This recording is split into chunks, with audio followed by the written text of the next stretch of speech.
Hey guys, this is Neil, and I am your Pinoy Plantito.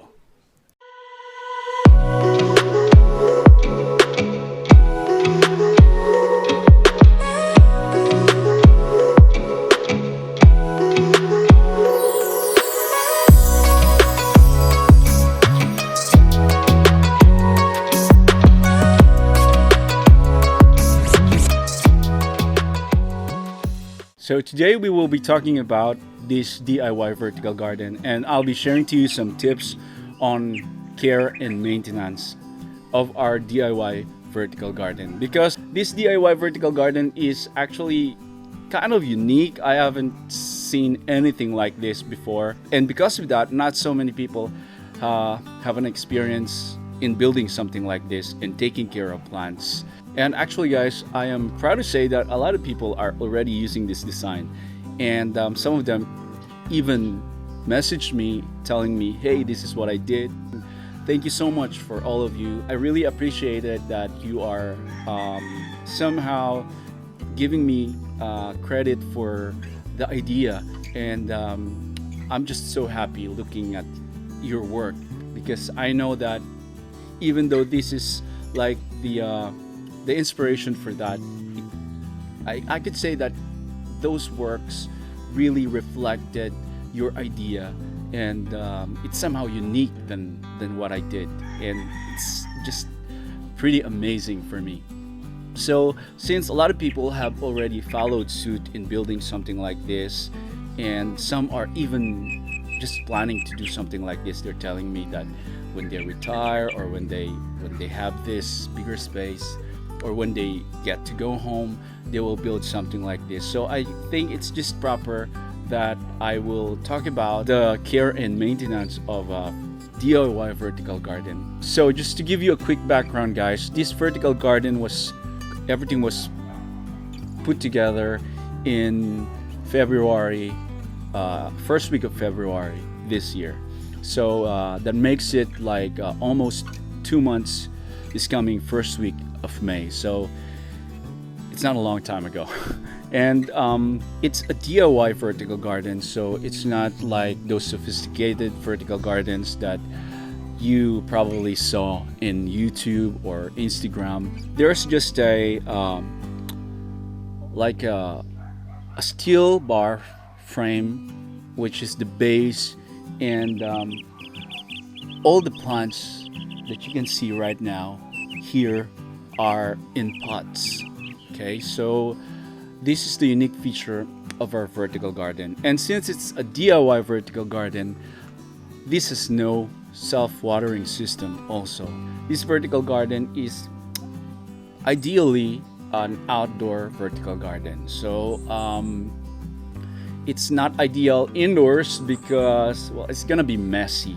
But I'm actually thinking of putting up another vertical garden similar to this, but with additional features such as like a dripping system and a water catcher, like a basin or whatever. I already have an idea in my mind, but it's just that I just can't do it right now because my house will be under renovation pretty soon, and maybe I can do that after.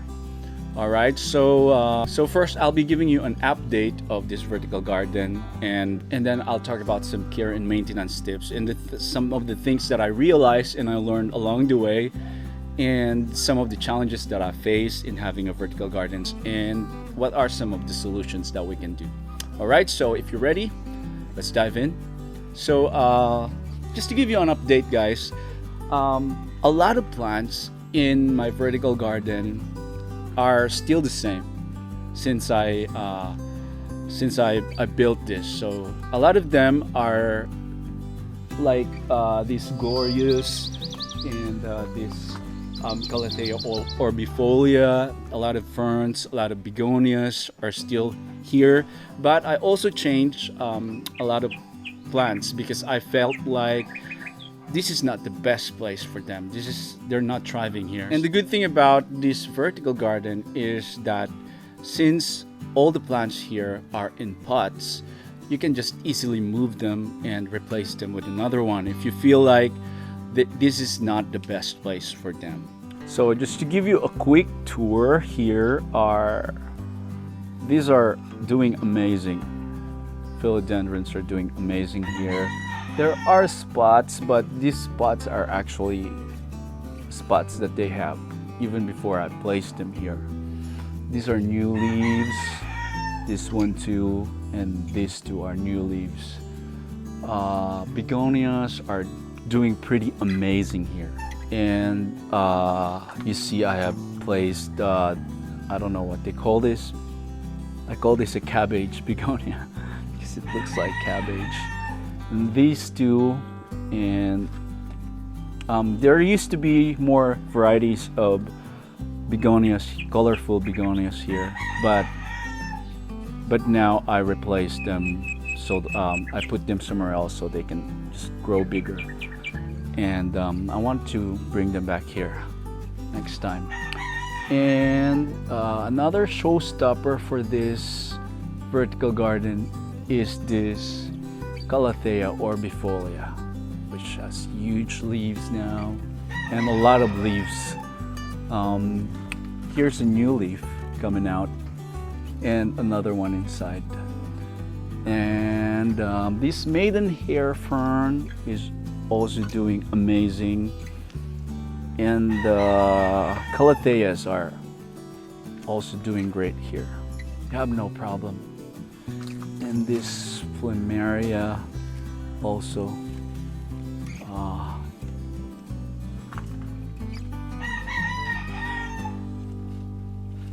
All right, so yeah, basically everything is doing okay.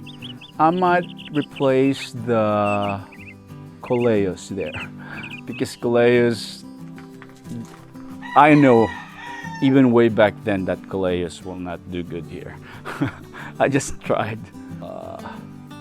So basically that's an update for you. Another species of begonia here doing amazing, guys. Even my monstera is doing amazing. It gave me 2 new leaves. Based on my observation, guys, the plants that tend to do well here are philodendrons, begonias, ferns, and calatheas.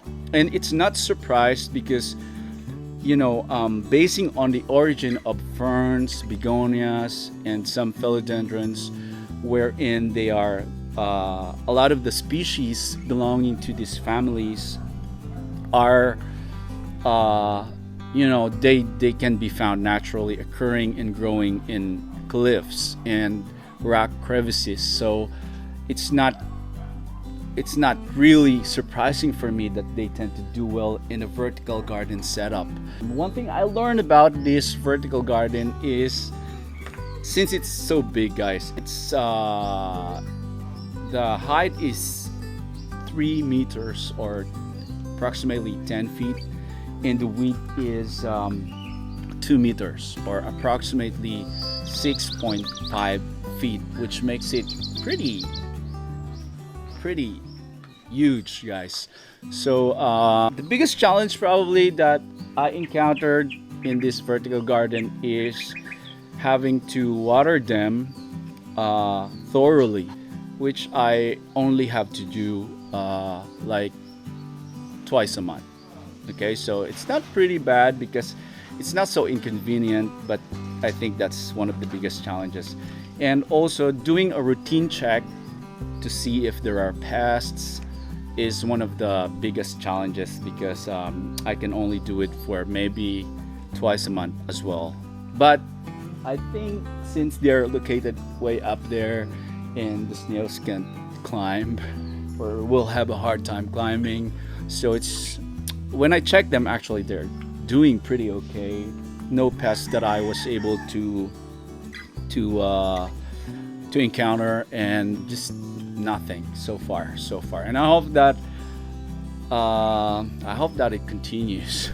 Okay, so and another thing is replacing also plants that are not doing good just because of its height as well. Because if the plant that I have to replace is just located down here at the bottom, then I will have no problem with that. But for example, if I want to remove that pink begonia, then I have to use like a table. I don't have a ladder right now, so I'm just using a table and a chair. So I just have to like really. But if you have something like this and the design is not so big and not so huge and not so tall, then I think you will really have no problem moving and changing plants, checking for the pests, and watering them one by one. So another thing that I can give you as a tip when you're building a vertical garden as big as this is that as much as possible you place perennial plants, especially on the top portion. As you can see, on the top portion of that is yeah, there you go. That's neon sweet potato on top. Can you see on the left side? Okay, so that neon sweet potato is actually, as I can tell, is not, it's okay actually, is it's doing really okay down up there, but the problem is it's like a more high maintenance plant because it will soon crawl and it just looks messy up there because doesn't have really like hard trunk. So as much as possible in designing a vertical garden like this is that you place hardy perennial plants up there, maybe philodendrons or those that will stay beautiful for a long period of time and will maintain their mantle of leaves for a longer period of time, so that you don't have to replace it again and again and from time to time. So that's a really good piece of advice that I can give you guys. So I think I will replace that that sweet potato with something else, maybe a philodendron or bird's nest fern or anything I can find.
Guys, I have replaced the sweet potato with a mid-medium medium, as you can see over there,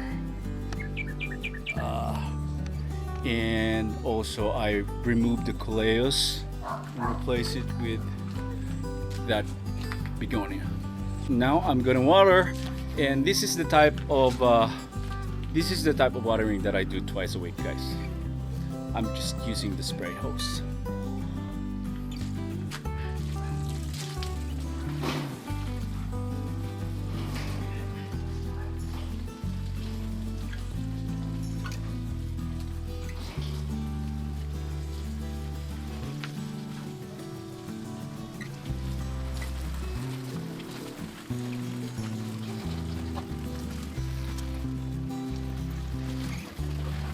Alright, so I'm done watering.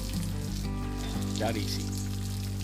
I would say that having a vertical garden like this is really refreshing to the eyes, and it gives my backyard a different tropical vibe that wasn't here before. So I really loved it, and I'm really proud of it.